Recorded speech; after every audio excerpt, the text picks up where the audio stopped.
To First Take this morning, quarterback Cam Newton will meet with the Carolina Panthers today about a possible return to the team that made him the top pick in the 2011 draft and one he helped reach the Super Bowl in 2015. He was an MVP that year. Sources told the Charlotte Observer. Cam was the top overall pick for the Panthers in 2011. He played 9 seasons for the team, as I just mentioned, taking them to Super Bowl 50. He left the team following the 2019 season as the team's all-time leader in pass yards in both passing and rushing touchdowns.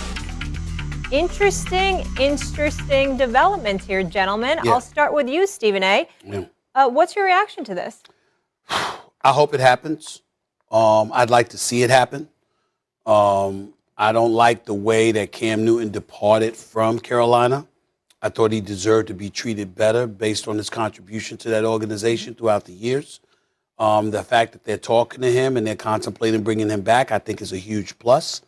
I think it's something that he needs. I also think it's something they need because Sam Darnold has proven to be awful over the last few weeks. Some of his decision making, I've watched, a couple of these Carolina Panthers games.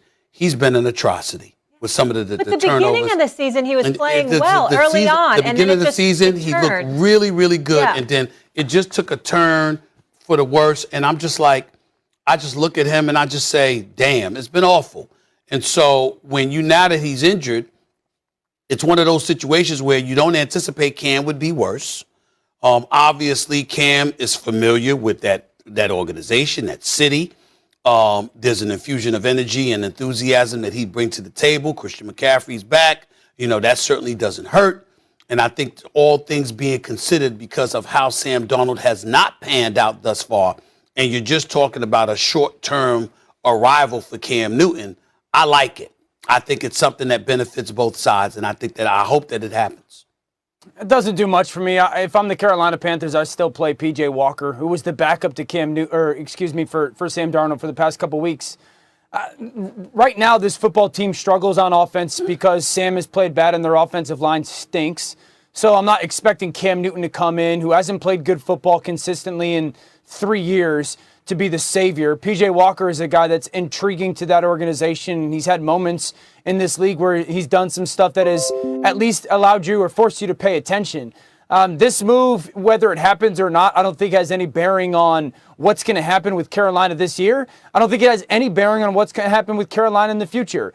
Carolina, because of the way Sam Darnold has played in the last month, is going to go big game quarterback hunting in the future. And I don't know if it's going to be Russell Wilson or Tua if he's no longer a part of Miami or going somewhere in the draft. But Cam Newton is not going to solve the issues for Carolina's offense right now. He's not going to solve the issues for Carolina's offense and organization in the future. It's a great story. He's obviously meant a ton to that organization. But they also signed Matt Barkley 2 days ago before they met with Cam Newton.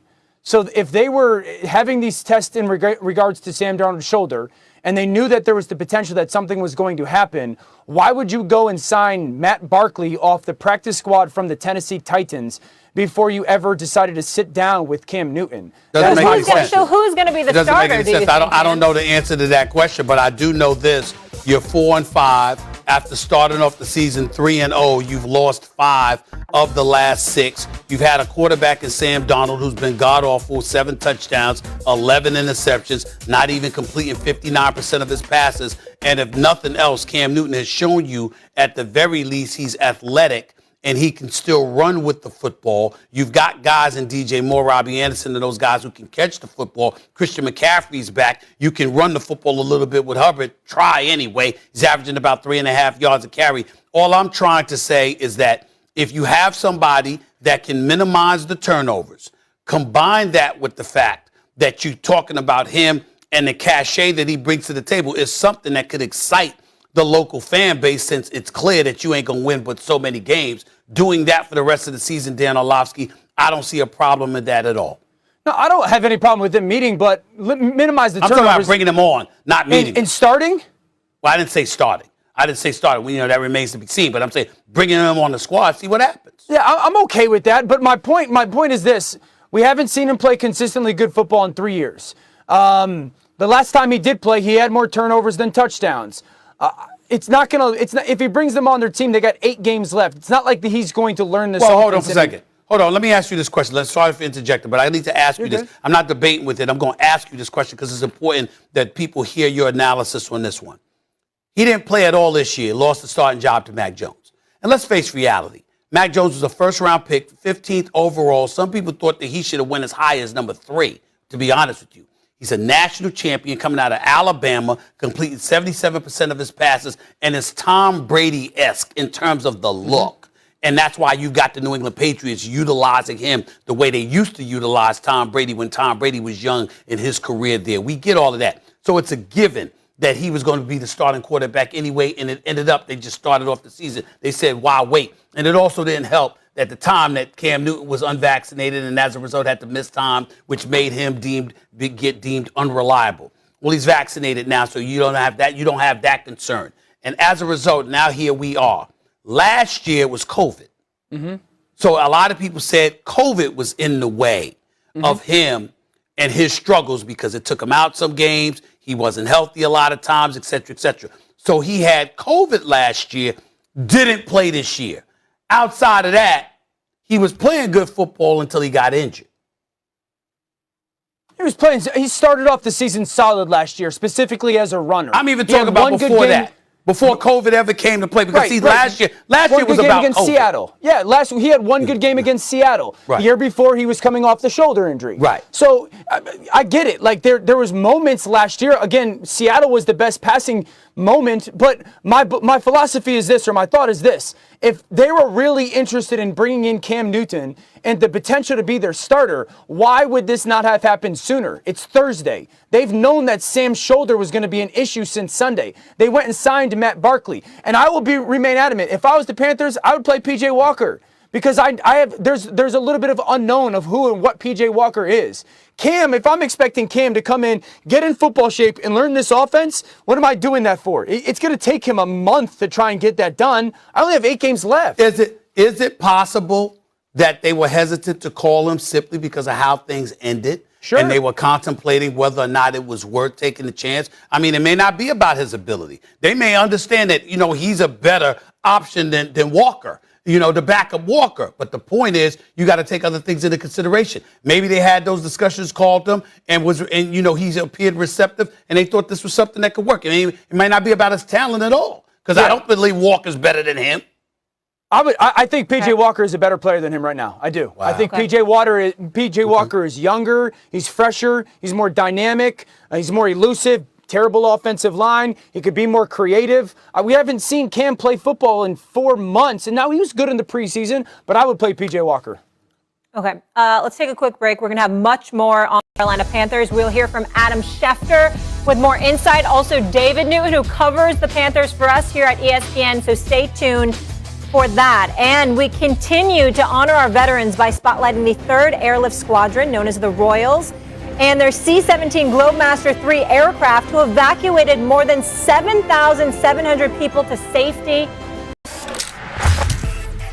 Breaking news into First Take this morning. Quarterback Cam Newton will meet with the Carolina Panthers today about a possible return to the team that made him the top pick of the 2011 draft, one he helped reach the Super Bowl in 2015, sources telling the Charlotte Observer. Cam was the top overall pick for the Panthers in 2011. He played 9 seasons with the team. He took them to that Super Bowl I just mentioned, Super Bowl 50. He won the MVP that season. He left the team the following year, the 2019 season, as the team's all-time leader in pass yards in both passing and rushing touchdowns. On that note, we bring in David Newton, who covers the Panthers for us. David, thank you so much for being with us this morning. Quite surprising here. Wasn't expecting this. What more can you tell us? Yeah, a few things in the sports world shocked me, but this one really shocked me because the Panthers moved on from Cam Newton after the 2019 season when Matt Rule got there because the feeling I got was they just didn't want his big personality to build or rebuild a program because they felt like that would be a distraction. They also felt that, with his shoulder and his foot, that he just wasn't the quarterback he used to be. But to me, this shows just how almost desperate they are to get back into the playoffs and have a chance to have a winning team. I mean, they really felt like after their 3-0 start, they had a shot at that this year, and now they lost 5 of their last 6 games, and they're really on a downward spiral. And with Sam Darnold now on IR, they're looking for any kind of spark to kind of give them a shot at the playoffs, and they feel like that Cam Newton is a guy that could possibly do that for them. They want to base what they're doing around the running game and whether Cam can still throw the ball downfield effectively as he couldn't do his last few years with the Panthers or with New England. Maybe the fact that he can still run the ball and team with Christian McCaffrey would give them a shot to be effective. David, thank you for being on the show. Two-part question here. Elaborate a little bit on when he was let go, how the team felt about it, the players inside that locker room, the city itself. How did they feel about the Carolina Panthers' decision to let go of Cam Newton, particularly in the fashion in which they did it? And how are they feeling now that they're hearing that the team is talking about bringing him back? Well, the city was an outrage in a lot of ways. They felt like Cam was the guy that was going to lead them to the promised land. I mean, he got them to the Super Bowl in 2015 and was the MVP of the league, and that's what they saw in Cam Newton. They didn't see the quarterback that had struggled the last few years, and they felt that he could get back to that. I mean, he was almost like the Pied Piper of Charlotte. People followed him wherever he went. And so they believed in him, and so you can see the reaction on social media now. They're thrilled to death that this could possibly happen. As for the inside the locker room, the players there, they really like Cam a lot, and not a lot of them were really pleased about that. They felt like he was a guy that probably could have still give them a chance to win, but Matt Rule and that staff decided it was time to make a change and move forward, and I think they finally came to grasp with that. But again, with all the things that have happened here lately with Sam Darnold and his play and now the injury, I feel like they're back to saying, hey, maybe Cam can be that savior again. ESPN Panthers reporter David Newton. David, thank you so much for the insight. We appreciate it. Oh, now I'll bring in Damian Woody. Damian, your reaction to this news and what we just heard from David. Well, I'm going to go a different route. I think this has to do with owner David Tepper. Okay. David Tepper he was a minority owner with the Pittsburgh Steelers at one point. This man wants to win. Like, he wants to win in the worst way, and he doesn't have much patience. Mm-hmm. And I think this whole Sam Darnold experience, I think it completely blew up in their face. Mm-hmm. And by the way, they exercised his fifth-year option. Mm-hmm. So they still are on the hook for a lot of the money that Sam Darnold still has coming his way. Mm-hmm. They want to win that. Like, I know that the coach, Matt Rule signed this big contract with the Carolina Panthers, yes. But this owner has no patience. Mm-hmm. Like, you can't go start out 3-0 and then all of a sudden now you fall in flat on your face as a franchise right now. What do you attribute that to, by the way? Because Sam Darnold, we were starting to say maybe the Jets should regret trading him. Well, I just think that, listen, everybody was too premature into jumping on the Sam Darnold bandwagon. And I always say that you don't start building tendencies until like after a month in the preseason, after a month into the season. Mm-hmm. And once those tendencies started to show and people were able to really kind of hone in on the Carolina Panthers and Sam Darnold, guess what? People were feasting on Sam Darnold and his turnover tendencies with that Panthers offense. And they have weapons. They got guys that can make plays. But the quarterback he's been that way. He was that way at USC. Mm-hmm. He was that way with the Jets, and he's that way with the Carolina Panthers. Okay, let's get a couple of things out of the way first. Matt Rule was in college, did a hell of a job at Temple University. Mm-hmm. In the 90s, I covered Temple University. That program was so bad, I called for it to die. You know, I said it needs so dramatic. It's all in writing. Go back to the Philadelphia Inquirer. No, I believe you. Kill the program. Saying. Listen, I covered Temple when a gentleman, one of the most wonderful human beings you'll ever meet. His name was Ron Dickerson. He was the head coach of Temple University. He broke down and cried at a press conference because that's how much losing had affected them, because they were losing. I'm talking about every year, 1 week win, 0 wins. This is kill a program, okay? I mean, it was so bad he broke down at a press conference, cried, quit, and then came back the next day and said he made a mistake. I mean, that's how bad it was, because that's what Temple could drive you to as a football program. Matt Rule turned that program around. Goes to Baylor. We know what he did at that program. Mm-hmm. So even though we might have some questions about him, what we can't say is the brother can't coach. Carolina is a top 7 defense in the National Football League. They're number 2 in yards allowed. They're number 2 against the pass. Defense is not their problem. Their problem is, and then you look at their wideouts, these brothers can play now. I mean, they ain't all worried. Jerry Rice and Randy Moss is running around there. But you look at DJ Moore, Robbie Anderson, those boys, they can play. The issue is your quarterback. And like you said about Tepper, he want to win. We ain't going to win this year. What's the next best thing? To give the city hope. Buy you some time. We going to move in a different direction. Let me bring somebody on board that's a fan favorite. You understand what I'm saying? That can create a buzz. We win a few games. We might lose a few games. We finish the season 500 because we 4-5 now, right? Okay? And we ward off some of that frustration that's coming our way.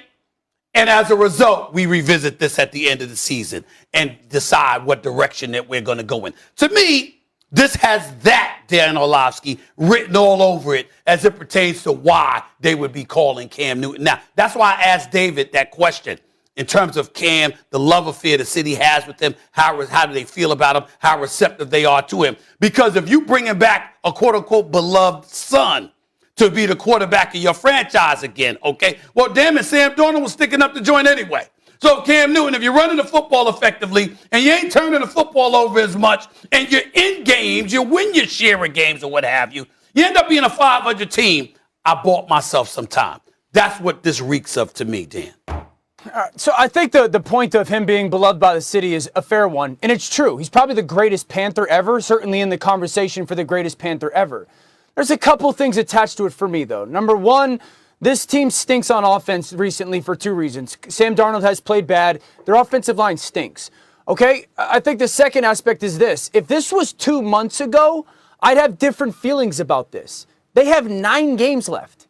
We can't think that Cam Newton, who has not played football in 3-4 months, is just going to step in, learn a new offense, and play good football in a matter of 3 or 4 weeks. That is nearly impossible to do as a quarterback. So it's not necessarily, like, for me, that's why I'm still saying play P.J. Walker. I also go, Stephen A., to your point of the future, this was a team that was, up until 2 weeks ago, basically willing to do anything and everything to go get Deshaun Watson. So I don't think that they're going, well, if we can't get Deshaun or we've chosen not to pursue Deshaun right now, well, we'll just choose Cam Newton for the future. Just for the season, Dan. Just for the season. But that goes back to my previous point. We think Cam's just going to be able to step in and learn an offense and go operate in 2-3 weeks, 4 weeks. That's why 2 months ago. No, but you do believe that he won't be as awful as Sam Darnold. I agree. Like, it's hard to play worse than Sam has played in the last month. Right. I would agree with that. But if you're the Carolina Panthers and what do you think is more likely, that a guy that has been a part of your organization for over a year now, P.J. Walker, that he can go in and operate at a more efficient level and make less mistakes, or Cam, who hasn't done anything in 3 months football-wise? I think the likelihood is that P.J. Walker plays less or more mistake-free football. That's why, like, I'm not saying that, like, P.J. Walker is more talented or whatever, but, like, the reality of the football is to think that Cam's just going to step in, learn this offense, and play really good football is just unrealistic. One this weekend. Well, Cardinals this weekend. Dan is speaking strictly football, and that's not to be denied. I'm talking PR. Because I've seen owners do this. Yeah. I've seen absolutely. organizations do this. We got to stop the bleeding. Did you hear what David Newton said, the Carolina Panthers reporter? How beloved he is there and how everyone's so excited on social media, all those things. Let's take a quick break. Damian, please stick around with us. We're going to bring in Adam Schefter and get a little more insight. I'm going to stick around. He's going to stick around. I'm going to stick around. I'm not worried about what you're saying to me. All right, more on the breaking news involving Cam Newton. Stay with us. Why are you looking at me like that, Molly? I'm worried about Adam Schefter, not you right now. Calf injury in Wednesday's practice. He will miss multiple weeks, according to Mike McCarthy. Excuse me, Stephen A., this is serious. Gregory is tied for the team lead in sacks with 5 and leads the team with 20 pressures. The Cowboys are already without DeMarcus Lawrence because of a foot injury, so their pass rush will be greatly affected as they get ready to face Matt Ryan, Patrick Mahomes, and Derek Carr. Let me say this, okay? Let me say breaking news. Cowboys. Why you laughing, bro? I want to be very clear. I hope Randy Gregory gets well. I don't wish injury on anybody. The reason I'm laughing is there's always something. I keep telling y'all out there, just wait. It don't matter. I mean, these are the Cowboys. There's always something that's going to happen. And it's not necessarily football related now. It's not like, oh, they'll collapse. They'll forget how to tackle. They'll forget how to sack the quarterback. They'll forget how to score a touchdown. Oh, no, it's something. There is always something when it comes to these Cowboys. So all of you Cowboys fans, I keep telling y'all, I'm just chilling, just waiting. It's something that is going to happen. You can't do this here. Yes, I can. You cannot do this here. Yes, How many teams deal with injuries? I understand. It's a calf strain in practice. But they don't have the fan base that's already crowned them. You understand? This franchise does. You understand what I'm saying? Randy Gregory, I hope you get better. I hope you get better soon. You've been playing lights out. I wish you nothing but the best. I'm sure he genuinely feels that. It's always something. That's why I'm chilling. So you don't think they're going to work their way through this? No. I'm just saying. You know what happened? They'll work their way. They win a few games. They're going to make the playoffs, of course, because they win the NFC leagues or whatever. Watch. Right around the time playoffs come, something else going to happen. You can book it. It's who they are. It's who they are. You understand? Watch what happens. Excuse me. You know what? You had a couple of dudes get in trouble. Okay. In all seriousness, we've got 60 seconds left. How much will this affect them in the schedule moving forward? I mean, Randy Gregory, that's a huge loss. Yes. I mean, he's been one of the best, projects that the way he's been balling has just been huge at defensive end. And man, this actually shocks me. Actually, I mean, he got hurt in Wednesday's practice. Injuries happen. I mean, in Wednesday's practice, injuries happen. He'll be all right. I'm happy that at least he's out because of a bona fide football reason. There were other reasons that he's missed in the past. Don't even start. Don't even. Best good boy Banjo. He's my dog. Go Chargers.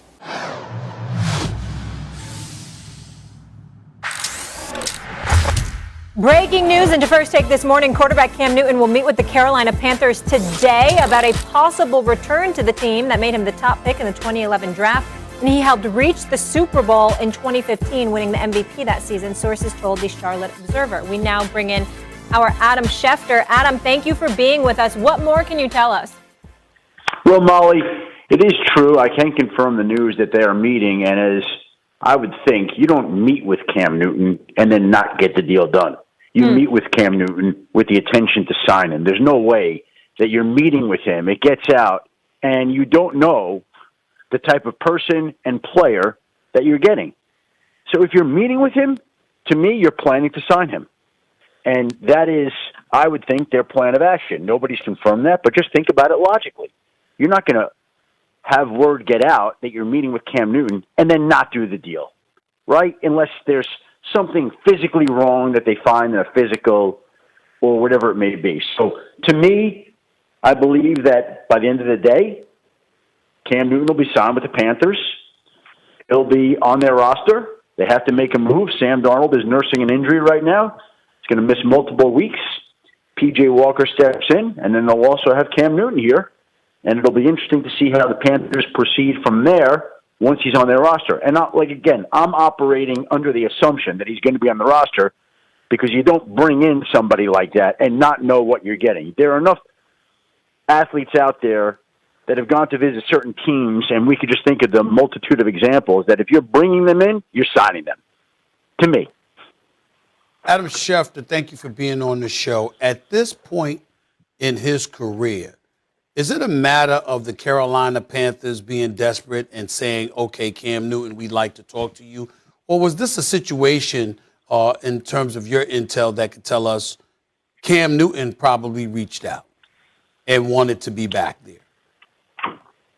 Well, look, I think Cam Newton wants work, period. Whether that's in Carolina, New England, out west, wherever it is. He's looking for work. He wants to play football. He's a football player. That's what he likes to do. It's how he's built his name and his fortune. And so he wants to keep playing.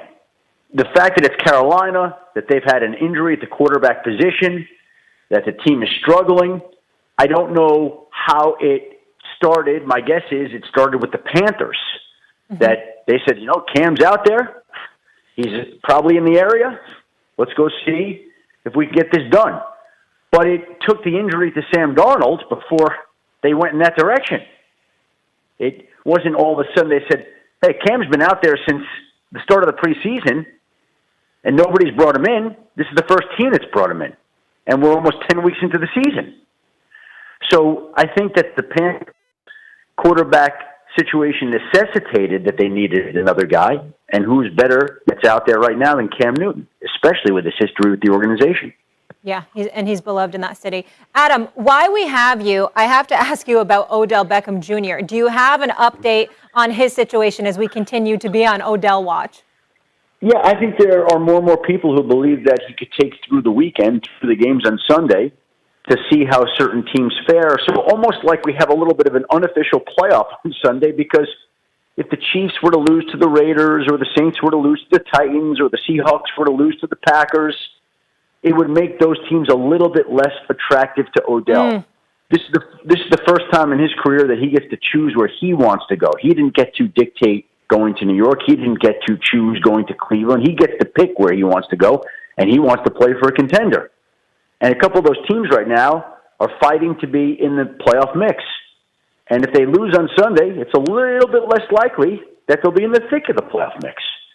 So if he could take one more week to see how that shakes out, it's just that much more information you have before making a decision. Now, again, that doesn't mean we couldn't get something later today. Maybe we do. Maybe we get something tomorrow. But more and more, it sounds like it could be that he's just waiting to see, and he's probably enjoying being courted and recruited right now. No, that makes total sense, Adam, right? Survey the landscape, sit back, take advantage of having the power right now, and find a team that's one step closer to making a run. Adam Schefter, thank you so much. Guys, I'll bring it up to you now because we mentioned Odell Beckham Jr., and I'll start with you, Damian, and Dan Orlovsky is also still here with us. Damian, who has more to prove? Is it Cam or is it Odell? Well, to me, I think it's Odell Beckham. When you talk about Cam Newton, I mean, this is a guy that's a former league MVP, guy that took his team to the Super Bowl. I've always said because of the style of ball that Cam Newton played throughout his career, he's such a physically imposing athlete. He also took a lot of punishment because of the type of offense that he ran down in Carolina and with New England. So you would figure that his skills would diminish because of the physical toll that it would take. I think Odell Beckham Jr. on the other hand is his reputation is I think his reputation stands out more than his actual production. Everything we think about with Odell Beckham Jr. is from the New York Giants days. The one-handed catch, the spectacular catches that we've seen from his Giant days. But go back, what has he done in the past 3 years? He really hasn't done anything. You're the one who said he was living off of reputation. He is. I mean, listen, we marvel at the talent, but the talent's not meeting the production. And that's just the fact of it right now. And that's why I think it's so important for Odell to get to the right situation. Odell's not a spring chicken anymore, okay? All the things that we've marveled over as far as his physical attributes and things he brought to the table, those are diminished. He's not as explosive as he once was. But I think he could, greatly help a team right now? Absolutely. And, we've talked about these type of teams, whether it's Green Bay, New England, who I think will be a good fit for him. Mm-hmm. There are teams that he could help, but he needs to get to the right situation to jumpstart his career. Let me say this. There's a couple of feelings that I have for this. First of all, it's Odell more so than Cam Newton. I think that Cam Newton obviously just needs to get healthy and be in a situation where he's going to get an opportunity to have the ball, and then he'll do what he does. I've always challenged Cam Newton on his accuracy throwing the football because he's got a career 60% completion percentage. I've never been enamored with his throwing, but I know he's an athletic freak. He can run with the football, and he buffers any running attack. We all know this about Cam Newton. It is what it is. Odell Beckham Jr. has question marks written all over him. Number one, because of his durability, and number two, because of his personality. And whether or not that personality is too big for certain locker rooms, fair or unfair, that's something that he has to overcome. And I hope Odell Beckham is listening to what I'm about to say. I'm going to break it all down, exactly where he should go and where he should not go. First, where he should not go. Don't go to Green Bay. The reason why you don't go to Green Bay is because even though Aaron Rodgers is a bad brother and you want him throwing you the football, because of who runs their organization and the way that they do things, and the fact that so much is up in the air as to whether or not Aaron Rodgers is going to even be there after this season. You've got Devontae Adams, out there Scantling to be back. Obviously, Lazard is going to be there, even though you lost Tunyon. You got Aaron Jones running the football. There's so many variables in place that can get in the way of you maximizing the opportunity that now presents itself for you since you're a free agent. So don't go to Green Bay. To me, it should come down to Kansas City or the Los Angeles Rams. Now, if you're in Kansas City, here's the difference between the two. If you want to find some place where you get to stay beyond this year, no matter what happens, you go to Kansas City because Patrick Mahomes is going to be throwing you the football. Okay? You could be that dude that's like Sammy Watkins was for them. You ain't Tyreek Hill. You ain't Travis Kelce, but you could be that other guy. And because they throw the football so much, you'd be all right. You think his personality will allow that? Yeah, I think it's possible because Patrick Mahomes is throwing him the football, and he'll get enough targets because they'll throw the football enough where he'll get his share of targets throughout a game. That's why. It wouldn't be like 2 or 3 targets a game. No, that's not going to cut it for him. But because you throw the football so much, and Patrick Mahomes is the one throwing you the football, that's it. But this year, here's where I'm going, and I'll come to you with this, Dan. I still believe the ideal place for him right now is the Los Angeles Rams. They put it all on the line. They got Von Miller now. Do you see what they've done in terms of the money that they've spent? They made the deal for moving Goff for Stafford, and that's worked out well. You know Stafford likes to fling the football. Look at this schedule. You Odell Beckham Jr., you're in the spotlight. You on the road for Monday night against San Francisco. You got a bye week. You come back the next week. You go at Green Bay. Okay? After Jacksonville, you go at Arizona. You got Seattle. You're at Minnesota and Baltimore before throwing the end of the season against San Francisco. You're going to have opportunities to be in that spotlight where for the Rams, you can really capitalize off of that if you show out, and it could do some things for you en route to you pursuing a Super Bowl berth. I think the Rams are the place for him to go. Number one, Odell has more to prove. Cam's fall off was because he was such an incredible talent. To Woody's point, he took those hits. Odell just kind of fell off with his ability to perform. Injuries were a smaller part of it. I think I've remained adamant he should go to the New England Patriots. They've got a great defense and a good offense. You want to go remake your image and rehash your ability to play? Go match. 4:25 Eastern, all eyes will potentially be on Russell Wilson and Aaron Rodgers. Russ returning after missing Seattle's last 3 games with a finger injury, and Rodgers sidelined 1 week with COVID-19. But that bad man was still very present in the public eye during that week off. A firestorm of criticism aimed in his direction for breaking COVID protocols and receiving fines as well. The 3-5 Hawks are trying to turn their season around, and the 7-2 Packers trying to change the talk from drama off the field to production on it. It's not 100% that Rodgers will return due to the COVID protocols. Here's Coach Matt LaFleur on that predicament. Aaron was fully involved and quite interactive with us in the meetings. He won't take part of the practice part, but he will be in our post-practice meetings where we're watching the tape and kind of discussing in detail each individual play. Our quarterback, Dan Orlovsky, back here with us. Dan, let me ask you this. If Rodgers does, in fact, play, which is the more compelling return? Is it Rodgers or Russ? It's Russell Wilson for me. I think Russell Wilson's future is the greatest unknown in the NFL right now. I go back to this offseason, and he made comments about his unhappiness with some of the things that the front office had done, and then the leakage of the teams that if the Seahawks had traded him to, he would be willing to go to. So then fast forward to the season, and the reality was this is a 2-2 football team with Russell Wilson. They were an average football team with him. Still, some of the same issues that he complained about during the offseason were showing up. Bad defense, poor protection, way too many runs. Well, then I go to the Pete Carroll conversation of this because there's been some noise around Pete Carroll over the past month or so of what's his future and the likelihood that they would retain him moving forward. There's questions about ownership and how they're going to handle things. And I just look at this football team and go, well, it's $26 million dead cap space. They got 5 losses already. They still have to play the Cardinals twice. They got to play the Rams again. They got to play the Packers this week.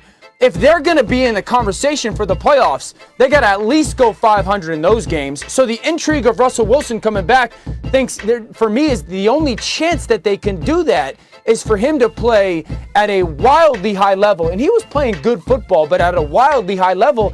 And Molly, the reason why I'm so intrigued about it is I think there's a legit 8 teams. There's 32 in the league. I think there's 8 teams going into next offseason that will have real quarterback questions about who they are going forward with as their starter. I think Philadelphia, I think Pittsburgh, New Orleans, Denver, the Giants, Washington, Carolina, Miami. I think there's 8 teams that are going to be looking at quarterbacks. It's not a great college class. And if Russell Wilson plays good, but the Seahawks don't perform and don't win football games, he's still going to be really unhappy. And I think his future is the greatest unknown right now heading into the NFL in the next couple weeks, months, and into the offseason. My retort to that soliloquy that you just wasted our time with is that, you know something, Dan Orlovsky, thank the good Lord that you're no script writer. You're not producing or directing movies or television shows or anything like that, because you don't know the definition of compelling. I mean, you got to be kidding me. You think that this is compelling? Nobody think about Russell Wilson right now. Here's the deal. When you look at him, okay, you got the 2 games against Arizona. You got San Francisco in 3 weeks. You got the I get all of that. But this week, when you talk about more compelling, we're talking about coming up this weekend, okay? And there is no question that it's Aaron Rodgers, because let me tell you why.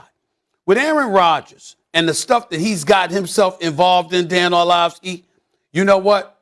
I think we might have opened Pandora's box. I think that we might have unleashed the wolf, because regardless of how disgusted I am with Aaron Rodgers being so weak, and being deliberately deceitful and scared to just tell the truth and move on and making something out of nothing, to be quite honest with you, as disgusted as I am and disappointed as I am with him over that, I also recognize the fact that Aaron Rodgers might be even more motivated than he was before to just turn it up and turn it out. I mean, when we talk about, think about this. This is a guy, stay with me, Dan, because I'm trying to help you out here. Remember, I know soap operas, okay? I know soap operas, Dan. Stay with me here on this. Aaron Rodgers, with the offseason that he had, creating all of that noise, he was disgusted with Green Bay. I defended him, recognizing how the Green Bay Packers as an organization treated him. He wanted to be traded, all of this other stuff. We're waiting to hear from Aaron Rodgers. We finally heard from Aaron Rodgers before training camp started. This dude gives a lengthy dissertation on what he had experienced with the Green Bay Packers and how change needed to come. Obviously, after renegotiating his contract, basically rendering 2023 null and void, so he could be out after next season. We heard all of this stuff, right? And that was motivation in and of itself, coming off an MVP season in which he threw 48 touchdowns, just 5 interceptions. You knew he was going to be ready to go. Plus, he got to compete against Tom Brady and those boys, right? But now this happened. And because this happened, and this brother's been in the eye of the storm, and you've got people all over the country questioning who the hell he is and what he's all about, how do you silence all of that noise? How do you silence all of that noise? You go out there and you show out, and you remind everybody how great you are, and you win the Super Bowl championship. I think that Aaron Rodgers, if it was possible, is even more motivated than he was weeks ago. I think he comes back. I think he turns it out the rest of this season. I think that you're going to see him put up astronomical numbers. He's going to put on a show, because he is that dude. We can't deny that. He is that dude. I think that's feeding off of this controversy that he's got himself embroiled in. I think it's going to elevate his level of motivation even more. That's compelling. That's intrigue. Well, Russell Wilson and the Seahawks are ready 4 games out of first place. Well, thank you so much for rehashing the last 9 months and reminding us everything that has transpired over the last 9 months with Aaron Rodgers. Because last week. No, you just rehashed the last 9 months. The question was about the future. It wasn't about what has transpired in the past. It is about the future. And so you're going to tell me that my expectation is Aaron Rodgers is going to put up astronomical numbers. No. Welcome to 2021. Aaron Rodgers might win the Super Bowl. Years. Aaron Rodgers might be the Super Bowl. Now you had to add that on. Now you had to get a real take. Yeah. A real take. Aaron Rodgers might win this. Did Molly just say a real take? You're telling me he's going to be now he's we know Aaron Rodgers is going to ball. You know that. Excuse me. Exactly, Molly. We don't know where Russell Wilson is going to play. Is that correct? He's been efficient. He's been efficient. Aaron Rodgers has been winning games with throwing for under 200 yards. Aaron Rodgers ain't been throwing for 350, 400 yards, stuff like that. He ain't been slinging it all over the season. Stephen A., if I asked you to Bengals game. You watched the San Yeah, Francisco so that game. game? I'm talking, but they played 7-8 games, Dan. You talking about one game? Come on now. Stephen A., if I asked you to bet your big giant salary if Aaron Rodgers Big will giant. ball out, you would be happy to do it, right? You would confidently do that. But if I asked you where's Russell Wilson going to play next year, you would not. Thank you, Molly. Listen, who cares? Who cares Who right cares? now where He's Russell one Wilson's of- going to play next One year? of the best You don't quarterbacks think in the league. Stephen A., who's your favorite football team? Who's your team? Pittsburgh Steelers. You don't think the Steelers care? You don't think Steelers fans are watching going, I wonder if Russell Wilson's going to No, leave that's the not Seattle... what I mean. Guys, I'm talking about the most compelling return, Wilson or Rodgers, because they get ready to go against each other this week. We'll care about Russell Wilson in the offseason. This season right now, we ain't really thinking about Seattle. They 4 games out of first place. What are you talking about? Because we're not I'm asking about hallucinating? we're not asking about who's the more compelling team, Packers or Seahawks. We're asking who's the more compelling return. And this is an organization. You're trying to tell me right now. You're trying to tell me right now the football world is more interested in seeing Russell Wilson than they are in Aaron Rodgers. It's more. I'm more compelled by watching what happens with Russell Wilson over the next 2 months. Absolutely. You're I know not what's going to happen compelled. with You're Aaron not Rodgers. more compelled by watching Aaron Rodgers and with everybody coming at him and how he don't might care about respond that. to all of that noise. You're not concerned about No, that. because I don't think Aaron is impacted by that. I don't think Aaron is paying attention to that noise. Oh, yes, he is. Yes, he is. You don't give the interviews that he gave without paying attention to it. That's a lie.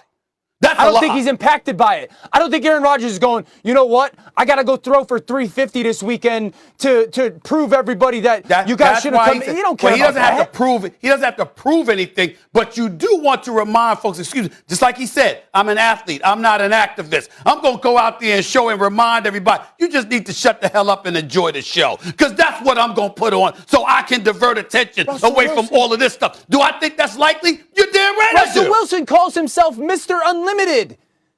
Mr. Unlimited. That's what Russell Wilson calls himself, Mr. Unlimited. This dude's doing pregame warm-ups by himself. I cover sports and I didn't even know that. Who cares? We Who learn cares? something every day. Yeah, corny that is, Mr. Unlimited. I mean, please. What are y'all doing? Stephen A., I Limitless. guarantee you Come there's on. fan Don't bases put yourself paying in a I like box. the movie this. Limitless with Bradley Cooper. I loved Don't Limitless with him put and De Niro. yourself That in a was box. great. But Mr. Unlimited. All right, now this conversation corny. went off the rails. Let's carry on. Corny. I'll use Come on. Kendrick Perkins' Please. phrase. All right, guys, still ahead. Stephen A. and Dan on opposite ends of who they would rather have the rest of the season, Mr. Mahomes or Mr. Jackson. Talking Lamar and Patrick in just a bit. Plus, speaking of quarterbacks, what a matchup on Sundays. The fellas break down perhaps the biggest AFC matchup of the season between Baker and Mac. Oh, I saw that shot.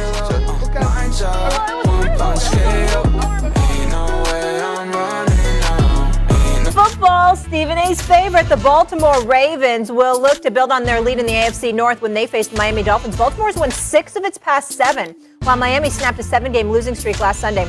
We know much of the Ravens' success is thanks to Lamar Jackson, who gets it done in the air and on the ground. Lamar led the Ravens to a come-from-behind victory over the Chiefs in Week 2 to get his first head-to-head win against Patrick Mahomes. Since then, only one of the two have looked like the MVP we're used to seeing. Jackson ranked top 10 in the league in both passing and rushing yards and has the higher total QBR. And the Ravens currently sit at the top of the AFC North. Stephen A., would you rather have Action Jackson or Showtime Mahomes the rest of the way, sir? Of course, it's Patrick Mahomes. Listen, Lamar Jackson is sensational, and I know that. He's a former league MVP. We all know what time it is. Lamar Jackson is box office. I hope he gets his bag. He deserves every penny. He should get at least $260 million. No, since Josh Allen got $258 million. But let's pump the brakes just a little bit, please. I mean, the reason why we even having this conversation is because for the first 6 or 7 games, Patrick Mahomes is very un-Patrick Mahomes-like in terms of not protecting the football. Now, he's thrown 2 interceptions in the last 3 games. He's got 10 interceptions on the year. Last year, he had a grand total of 6 interceptions the entire season. So when we saw him not taking care of the football, that's not something that we're accustomed to seeing from Patrick Mahomes. And as a result, he's fallen off a little bit. But I would remind everybody, we're talking about a Super Bowl champion. We're talking about the reigning 2-time AFC champion. We're talking about a dude that has shown up time and time again and put forth electrifying performances to the point where we looked at him, and regardless of what we thought of Aaron Rodgers as a talent throwing the football, we actually had discussions, and a lot of people believe that Patrick Mahomes was actually better than Aaron Rodgers, better than Tom Brady, because that's how well he threw the damn football.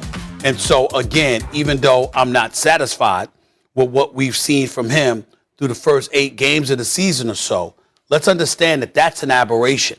What's normal is the previous 32, 35 games this man has played, where we've seen some electrifying stuff that is unparalleled in the history of the National Football League.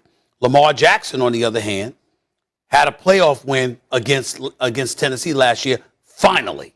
That's what we were looking for from him, because up until that point, he had not gotten it done in the postseason. So if I'm looking at the two and I'm saying moving forward, who do I want? I'm going to go with the dude that I know has already done it, okay? Or who's had, obviously some troubles recently, but I don't expect that to last. Of course I'm going to go with Patrick Mahomes over Lamar Jackson. Yeah, I completely disagree. If it's about the rest of this season, I would take Lamar Jackson. Now, before I get into why, I want to make myself very clear. If I had the number 1 pick in the NFL draft, I would take Patrick Mahomes without hesitation. Moving forward, rest of career, Patrick Mahomes. This season, I got to go with the hot hand, Lamar Jackson. The Baltimore Ravens have 16 guys on IR. They have 9 starters that have gone to IR, and they are number 1 in their division. The football team is 3-1 this season when trailing by double digits at halftime. To put it in context, everybody else in the NFL is 8-93. Now, specifically to Lamar Jackson, his first 3 years, because, wins stats aren't necessarily a quarterback statistic, okay? Wins and losses. The first 3 years of his career, he had the number 1 defense in the NFL. They're the 21st defense in the NFL. This team has absolutely no business being in first place. They have played 8 games this year, Stephen A. 8. In 6 out of the 8, he's their leading thrower and their leading rusher. He is everything to this football team. He averages over 350 yards a game of total offense. This is the craziest number. 350 yards per game of total offense. That is more than 17 teams in the NFL. He's averaging more yards on offense than half of the league. He is the hot hand in the NFL right now. The rest of this season, I'm taking Lamar Jackson. And I love Patrick Mahomes. No one has loved Patrick Mahomes more than me. Lamar Jackson and what he is right now is on a different planet. He's on a different level than every player in the NFL. There's no reason for his team to be having success outside of Lamar. There's no reason for his offense to be having the success outside of Lamar. Every other time that I have known a quarterback to be placed into this type of situation with a bad defense and injuries upon their offense, they lose and they struggle. And I always point to that being the reason why Lamar is doing things that are inexplicable when it comes to a team sport. If I had to take one of those two for the rest of this season, I'm taking Lamar Jackson. Listen, I can't knock you for that. I just respectfully disagree, because I've seen him in a situation where, again, first of all, against Minnesota, he ran for 120 yards. Again, we know how electrifying it is, because we haven't seen a lot of running backs that can run the football the way Lamar Jackson can run the football, particularly in the open field. And to come from the quarterback position to be have a back-to-back 1,000-yard season as a rusher, on the verge of doing that yet again, because he's already got 600 yards rushing on the season as a quarterback for the Baltimore Ravens. We recognize how electrifying he is with those wheels, and all of that comes with it. I understand. But we've also seen him throw interceptions. We've seen him throw interceptions in overtime. We've seen him get saved on a few occasions because he's made some mistakes, and obviously the defense has come to help him. Whereas Kansas City, clearly Patrick Mahomes can't say the same because for the most part this season, the Chiefs haven't been able to stop a cold. So we get all of that. But at the end of the day, what I'm saying to you as we move forward, as great as this season has been, there have been plenty of times where we've looked at the Baltimore Ravens and we've said, you know what? They're knocking on death's door. They keep playing around. They find themselves in very precarious situations, unnecessarily so because of mistakes and things of that nature. What I'm saying to you is that you do find yourself, particularly come playoff time, looking at certain situations that will definitely come back to bite them. With Patrick Mahomes, what you're looking at is a quarterback that's struggling right now, but for the most part has been absolutely positively electrifying. He's completed 65% of his passes. He's already thrown 20 touchdowns on the season, 10 interceptions. But that's what I'm saying. We're calling that a bad year for him. Mm-hmm. We're calling that a bad year for him because that's how special he is. Do I have faith that he'll make amends and turn this around? I'm talking about just him from the offensive standpoint in terms of his level of efficiency, his level of productivity. Do I believe in Patrick Mahomes? Hell yes, even this season. I don't know if it'll be good enough because your defense will probably let you down. I have more faith in Baltimore defense than Kansas City's. But nevertheless, when I think about Patrick Mahomes, I can't jump off that wagon because to me, when you're playing a quarterback position, I got to believe in your ability to throw the football when all else fails. Yeah, I'm not jumping off the Patrick Mahomes bandwagon. I'm just a person who believes that good players can have bad seasons, and it doesn't make you a bad player. And I think Patrick is having an uncharacteristically bad season. The Chiefs are 5-4, not solely because of their defense. The Chiefs are 5-4 because their offense has failed him in multiple occasions this year. One of them was last weekend against the Packers where they barely won the football game. Mm-hmm. The reality, Patrick has got more turnovers this year than Sam Darnold. They've given the ball away too much. So we can sit here and say that they're going to cure all their ails, but until they do, I can't. But I'm watching what Lamar is doing going, there's no one else right now even close to what he's doing. And until he doesn't do it, I'm just going to constantly believe it. Okay. Yeah, again, for this season. Mahomes and the Chiefs traveling to Vegas will be looking to bounce back after that beatdown by the New York Football Giants. That'll be a good one to see what they do. Still to come here on. Sure. I don't even need to see your face because I already know your face is a little annoying, Mr. Smith. Still to come on First Take. What a battle we have on Sunday between New England and Cleveland. The winner in the driver's seat for the playoffs. The loser, not so much. Plus, you can't spell Stephen A without Steph. Wait till you hear what Curry and company did last night. We're talking Stephen A's pick to win it all in just a moment. And we continue to that's their longest streak over the last 2 seasons. After being held under 20 points in 3 straight games, the Browns bounced back last week without OBJ, scoring 41 in their win over the Bengals. They're scoring more than 33 points a game without Beckham this season.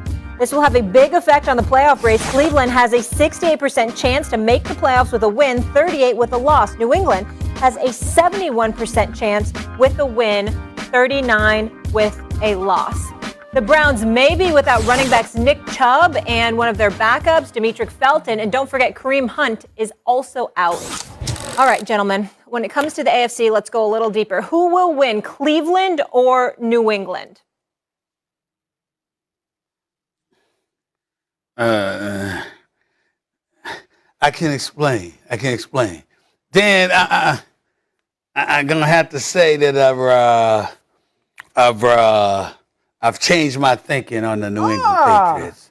I changed my thinking on the New England Patriots. Okay, go on. I'm listening. I have to say that I can't deny it. The defense is real. Top 5 in points allowed, top 10 in yards allowed. I believe in them. Their experience, the way they're exceptionally coached. We know Bill Belichick. We know he knows a thing or two as a 2-time Super Bowl champion, as a defensive coordinator. We know what he brings to the table. Offensively, they're run-centric with Harris and this kid, Stevenson, who was impressive last week as far as I was concerned, with Kendrick Bourne, Nelson Aguilar, and those boys, with Mac Jones being a national champion out of Alabama. Okay, he comes to the NFL. Perfect system for him to be in. I'm just looking at them right now, and then I look at Cleveland, and I say to myself, yeah, OBJ is gone, and you're supposed to be better without him. But I'm just looking at their schedule, Dan, and I say, excuse me, New England. Yeah, you got a bye week the following week because you're going up against the Detroit Lions. But then after that, we're talking about Baltimore, not once, but twice. Okay, Baltimore, then a bye week, then Baltimore again, then the Raiders, then Green Bay, then Pittsburgh. Damn it, Cleveland could lose about 4 of those games, crying out loud, if not all of them. So I just look at it from that perspective. I lean on the expertise of Bill Belichick, the way that he's got this defense rolling, how opportunistic they are. And I just say to myself, damn, Dan Orlovsky was right. because I didn't think they'd win last week. Whoa. Can you hold on? I got my phone. Can you say that again, Steve? I just want to record it. Dan Orlovsky was right weeks ago when he talked about the New England Patriots. He was right because I didn't believe they would beat the Chargers, but they beat the Chargers. I knew that they would beat Carolina. I knew they would beat the Jets, but I didn't think that they would beat the Chargers. So they've won 3 straight now, and I'm looking at the rest of their schedule, and there's some winnable games on this. I got to go, if I have to pick between Cleveland and New England, I got to go with New England. And by the way, I think New England will win this week at home.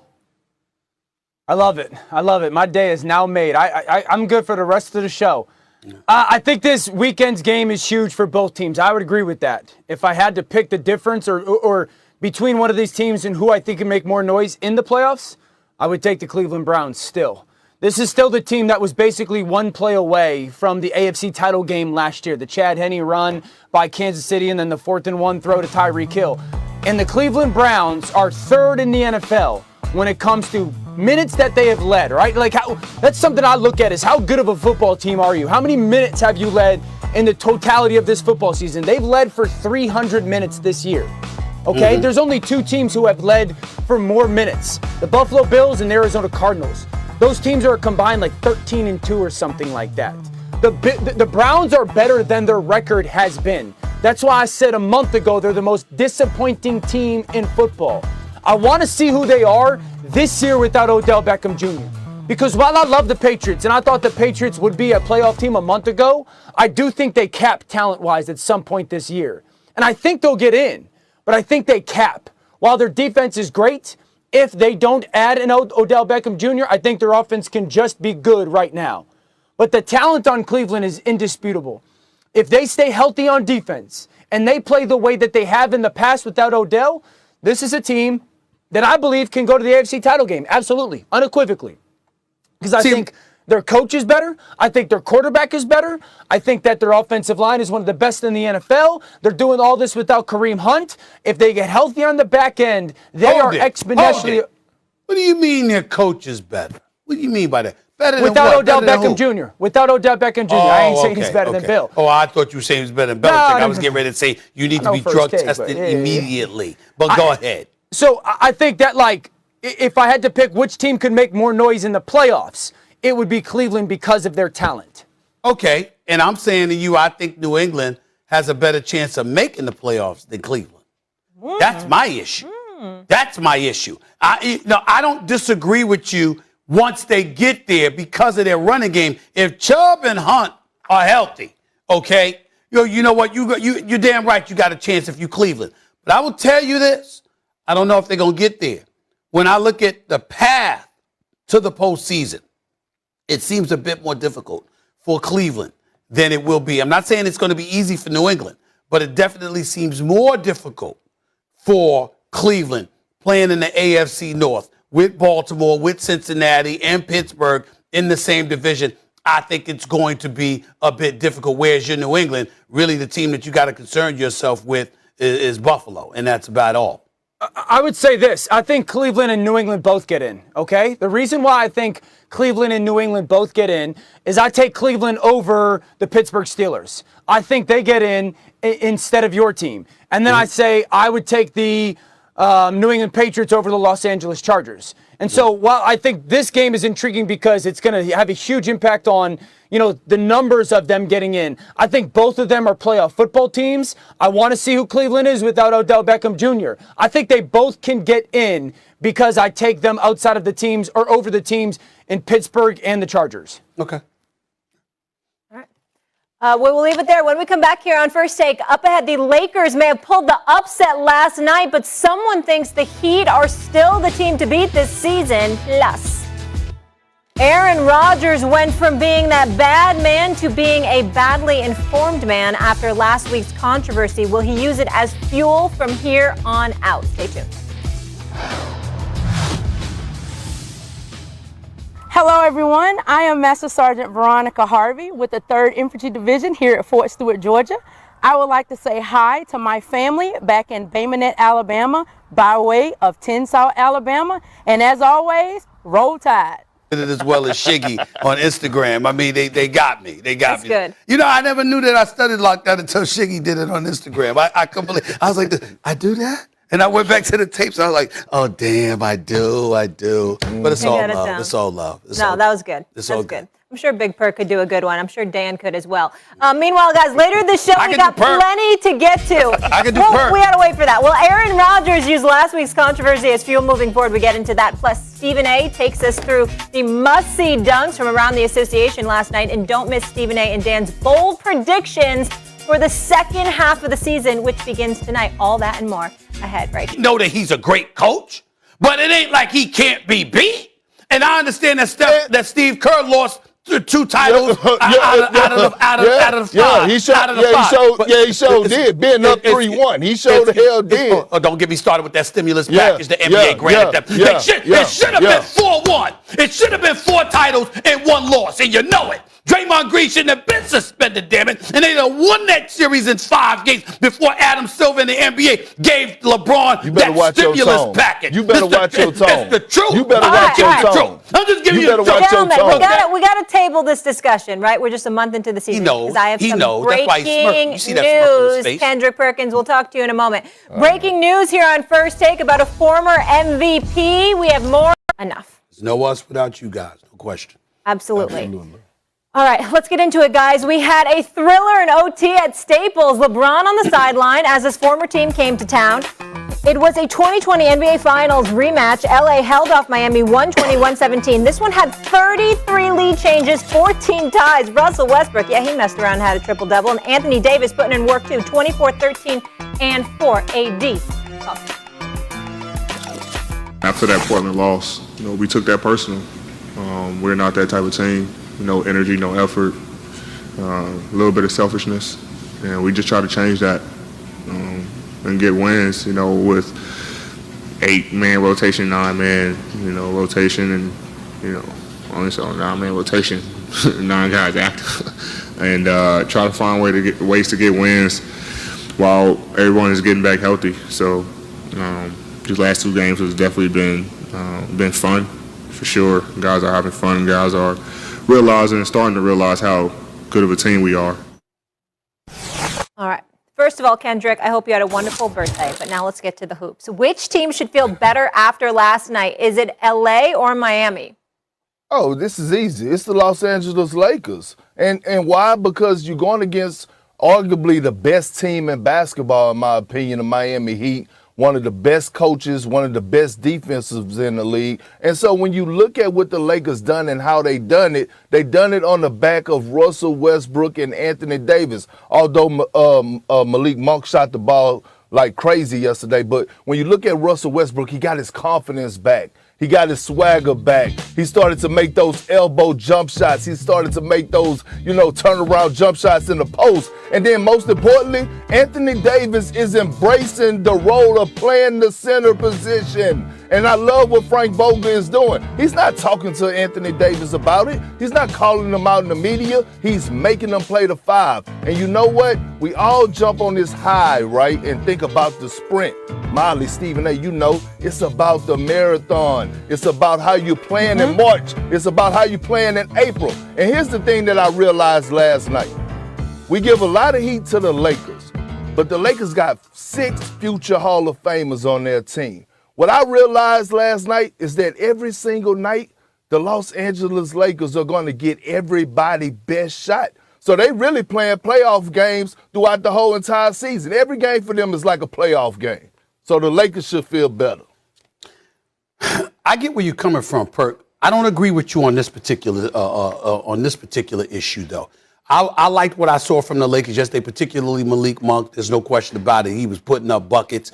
I'm wondering what's going to happen once LeBron James come back, because for me, I'm locked in and zeroed in on Russell Westbrook. He had a triple-double last night, but he also could have easily had a quadruple-double. They said it was about 8 turnovers. I counted 11 personally. That's just me. But nevertheless, I think about that. I think about the shot selection at the end of the game. I wonder about stuff like that. Here's why I'm on the Miami Heat tip in terms of this particular question. Should the Heat or the Lakers feel better off of last night?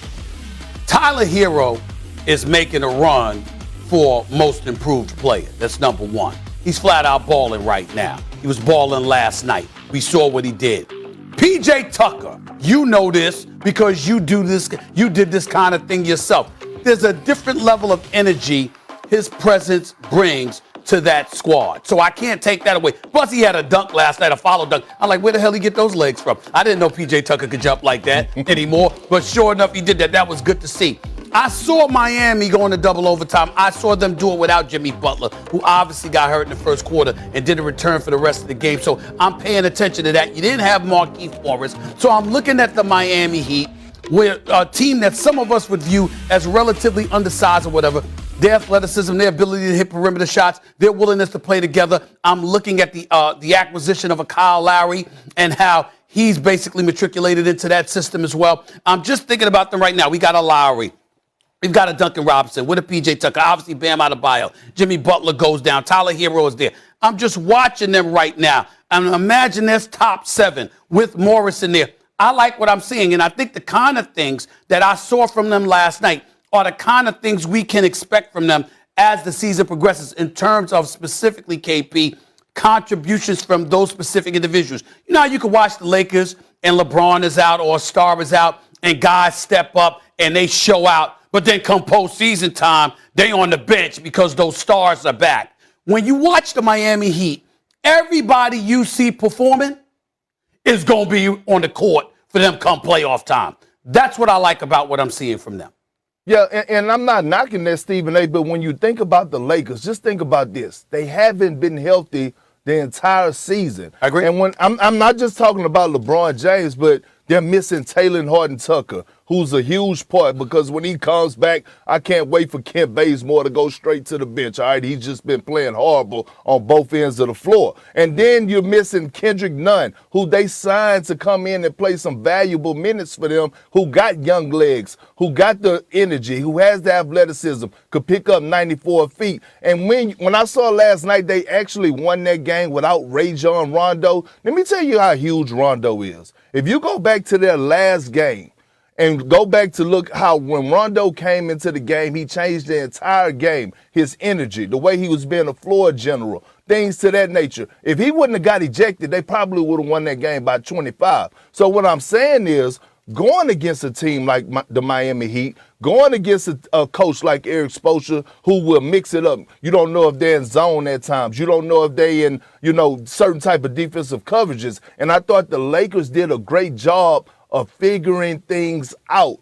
They were trapping Carmelo Anthony. They were trapping Carmelo Anthony like it was the Carmelo Anthony from the New York Knicks. And I thought Melo did other things that mattered that didn't show up in the stat sheet that made winning plays. That's cool, but I think what you're missing, KP, is that some of the contributors or some of the expected contributors as the regular season progresses are not going to be contributors come playoff time, because I don't trust that Vogel's going to go 9-10 deep. I think he's one of those coaches that's going to stick with a top 7, top 8 in the rotation and be married to that. Whereas with Miami, what you see is what you get. So if I see contributions from individuals on the Miami Heat, I expect Spoelstra to utilize them come postseason time because that's his MO. I bet he's a bit more diverse in that regard, and he's a bit more risque in that regard. He's willing to go 8 or 9 deep if necessary. But the point is, whoever you see producing for him during the regular season, he's going to use them during the playoffs. Why is Montrezl Harrell in Washington, D.C., in the nation's capital right now? Because regardless of the energizer buddy that he was, a former Sixth Man of the Year, a guy that came off the bench and produced for the Clippers for years and years and years, he comes to the Los Angeles Lakers. He shows you what he's capable of doing. He reminds you what he's capable of doing. And then come playoff time, Frank Vogel didn't use him at all. That's not Eric Spoelstra. Eric Spoelstra doesn't roll like that. What he's going to do is when you see him utilizing guys now, when the postseason arrives, I think he sticks to that, and that's what I think the difference is between Vogel and Spoelstra. Yeah, but Stephen A., with the Montrezl Harrell point, it didn't have a lot to do with Frank Vogel. It had more to do with him and Anthony Davis just didn't match. They didn't work well together while they was on the floor. But here's what I will say. The only thing that bothered me last night about watching the Miami Heat is when Bam Adebayo went out the game and he got in foul trouble. And look, Dwayne Dedmon is a solid professional. I think, a hell of a backup center, but he just couldn't hold the fort down. The Lakers got whatever they wanted. And again, if Anthony Davis can continue to embrace that center position, not only are the Lakers going to be in great shape, but Anthony Davis is going to win his first Defensive Player of the Year award because the way he's anchoring that defense, switching 1 through 5 pick and rolls, protecting the basket, going get rebounds when it matters the most. The floor a lot. Yeah, but I love that Anthony Davis. No, I love it. You love it too, Stephen A. I do. You love it too. You too, Molly. I do, KP. I'm just worried about the durability issue. He does end up on the floor a lot, and sometimes I'm scared he ain't going to get up. He's falling, but he ain't going to get up. You understand that that's the history, you know? I mean, I root for him. I mean, he can't help it if you get hurt. Got to wrap it up here, gentlemen. Lakers are 8-1 in overtime, dating back to last season. Kendrick Perkins will be back with us in just a bit. Thank you, Perk. To football we go. Sunday, 4:25 Eastern. All eyes will potentially be on Russell Wilson and Aaron Rodgers. Russ returning after missing Seattle's last 3 games with a finger injury, and Rodgers sidelined 1 week with COVID-19. But that bad man was still very present in the public eye during that week off. A firestorm of criticism aimed in his direction for breaking COVID protocols and receiving fines as well. The 3-5 Hawks are trying to turn their season around, and the 7-2 Packers trying to change the talk from drama off the field to production on it. It's not 100% that Rodgers will return due to the COVID protocols. Here's Coach Matt LaFleur on that predicament. Aaron was fully involved and quite interactive with us in the meetings. He won't take part of the practice part, but he will be in our post-practice meetings where we're watching the tape and kind of discussing in detail each individual play. Our quarterback, Dan Orlovsky, back here with us. Dan, let me ask you this. If Rodgers does, in fact, play, which is the more compelling return? Is it Rodgers or Russ? It's Russell Wilson for me. I think Russell Wilson's future is the greatest unknown in the NFL right now. I go back to this offseason, and he made comments about his unhappiness with some of the things that the front office had done, and then the leakage of the teams that if the Seahawks had traded him to, he would be willing to go to. So then fast forward to the season, and the reality was this is a 2-2 football team with Russell Wilson. They were an average football team with him. Still, some of the same issues that he complained about during the offseason were showing up. Bad defense, poor protection, way too many runs. Well, then I go to the Pete Carroll conversation of this because there's been some noise around Pete Carroll over the past month or so of what's his future and the likelihood that they would retain him moving forward. There's questions about ownership and how they're going to handle things. And I just look at this football team and go, well, it's $26 million dead cap space. They got 5 losses already. They still have to play the Cardinals twice. They got to play the Rams again. They got to play the Packers this week. If they're going to be in the conversation for the playoffs, they got to at least go 500 in those games. So the intrigue of Russell Wilson coming back, for me, is the only chance that they can do that is for him to play at a wildly high level. And he was playing good football, but at a wildly high level. And Molly, the reason why I'm so intrigued about it is I think there's a legit 8 teams. There's 32 in the league. I think there's 8 teams going into next offseason that will have real quarterback questions about who they are going forward with as their starter. I think Philadelphia. I think Pittsburgh, New Orleans, Denver, the Giants, Washington, Carolina, Miami. I think there's 8 teams that are going to be looking at quarterbacks. It's not a great college class. And if Russell Wilson plays good, but the Seahawks don't perform and don't win football games, he's still going to be really unhappy. And I think his future is the greatest unknown right now heading into the NFL in the next couple weeks, months, and into the offseason.